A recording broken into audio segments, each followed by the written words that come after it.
नमस्कार, मैं दौलत शर्मा और आप देख रहे हैं इंडिया स्पीक्स लाउडली। दिल्ली प्रदेश कांग्रेस में मची घमासान अंततः सड़क पर आ गई। दिल्ली प्रदेश कांग्रेस के अध्यक्ष अरविंदर सिंह लवली ने अपने पद से इस्तीफा दे दिया।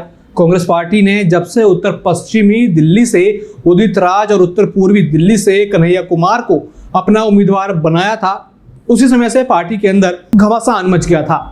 पार्टी नेता भारी लोगों को लोकसभा उम्मीदवार बनाए जाने के सख्त खिलाफ थे, लेकिन पार्टी कार्यकर्ताओं को अनसुना करते हुए बारी चेहरों को टिकट दे दिया गया।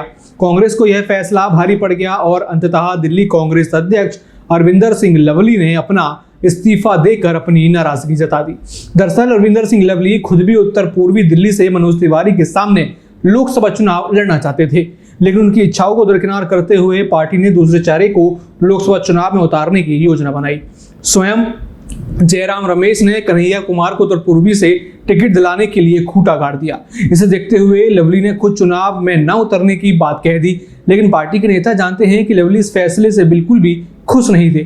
कन्हैया कुमार की उम्मीदवारी के खिलाफ संदीप दीक्षित भी थे, जो स्वयं उत्तर पूर्वी दिल्ली से लोकसभा चुनाव लड़ना चाहते थे। एक बैठक के दौरान कन्हैया कुमार और उनके बीच बहस भी हो गई थी, लेकिन इसके बाद भी पार्टी ने कन्हैया कुमार की उम्मीदवारी को ही सही ठहराया। इसी प्रकार उदित राज को उत्तर पश्चिमी दिल्ली से उम्मीदवार बनाए जाने का राजकुमार चौहान लगातार विरोध कर रहे थे।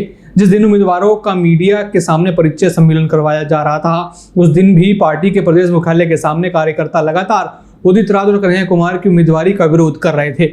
इससे यह साफ था कि कार्यकर्ताओं का इन उम्मीदवारों को सहयोग नहीं मिलने वाला था। इसका असर लोकसभा चुनाव में देखने को मिलना तय था। अरविंदर सिंह लवली शुरुआत से ही आम आदमी पार्टी के साथ कांग्रेस समझौते के खिलाफ थे और एक बड़ी वजह यह भी था कि अरविंद केजरीवाल अब यहां पर कांग्रेस के साथ इंडिया अलायंस के तहत मिल चुके हैं। उनका कहना था कि जिस केजरीवाल ने तमाम झूठे आरोप लगाकर कांग्रेस को बदनाम करने का काम किया, उसे सत्ता से बाहर करने में अपनी बड़ी भूमिका निभाई, आज उसी केजरीवाल के साथ में समझौता करना पार्टी के लिए किसी भी तरह से ठीक नहीं है। उच्च स्तर पर बैठे नेताओं ने भी इस निर्णय के खिलाफ आवाज उठाई थी। निचले स्तर के कार्यकर्ताओं ने भी इस निर्णय के खिलाफ आवाज उठाई, यानी वो भी इस निर्णय से खुश नहीं थे।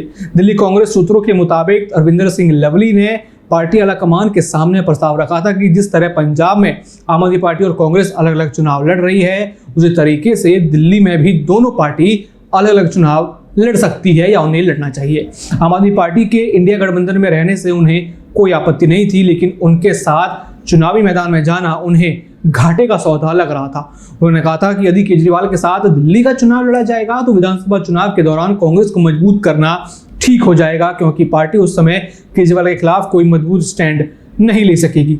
इस बात की जानकारी उन्होंने पार्टी के शीर्ष नेताओं को भी दे दी, लेकिन उनकी नाराजगी को दरकिनार करते हुए पार्टी ने केजरीवाल के साथ चुनाव में जाने का फैसला कर लिया। लवली ने आरोप लगाया है कि पार्टी ने उच्च पदों पर बैठे शीर्ष नेताओं ने उनके काम न करने की कोई जगह नहीं छोड़ी, यानी वो कोई काम करें ऐसी कोई जगह नहीं छोड़ी थी।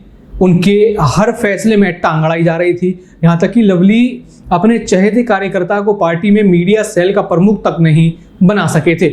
इससे भी लवली की पार्टी आला कमान से नाराजगी बढ़ती चली गई। अरविंदर सिंह लवली ने अपने इस्तीफे में भी कहा कि लगभग 8 महीने पहले जब उनको अध्यक्ष पद की जिम्मेदारी दी गई थी, पार्टी बहुत संकट से गुजर रही थी।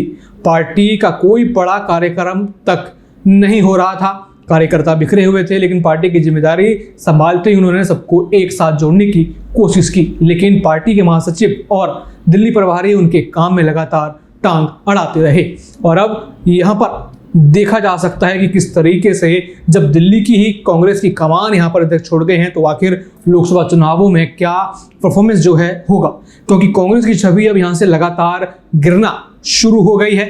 और अब हम देख सकते हैं कि कन्हैया कुमार के खिलाफ खुद कांग्रेस के कार्यकर्ता हैं, उदित राज के खिलाफ खुद कांग्रेस के कार्यकर्ता हैं, जो बीजेपी या फिर आम आदमी पार्टी को बड़ी मजबूती दे सकती है। जी हाँ, आम आदमी पार्टी को भी बड़ी मजबूती दे सकती है। हालांकि इंडिया अलायंस के तहत दोनों साथ में चुनाव लड़ रहे हैं, लेकिन यहाँ आम आदमी पार्टी इसके तहत अपनी सीट तो निकाल लेगी, लेकिन जो सीट कांग्रेस को मिलनी चाहिए थी या कांग्रेस की होनी चाहिए थी, वो सीट बीजेपी ले जाएगी और बीजेपी फिर दोबारा यहाँ पर 7 की 7 सीटों पर दोनों पार्टियों का सुपड़ा साफ कर सकती है। जहां से एक बड़ी गलती कांग्रेस की ये दिख रही है कि वो अपने पार्टी के लोगों को ना मना सकी और बिखर गए। बाकी और भी ऐसी जानकारी जानने के लिए देखते रहिए इंडिया स्पीक्स लाउडली। धन्यवाद।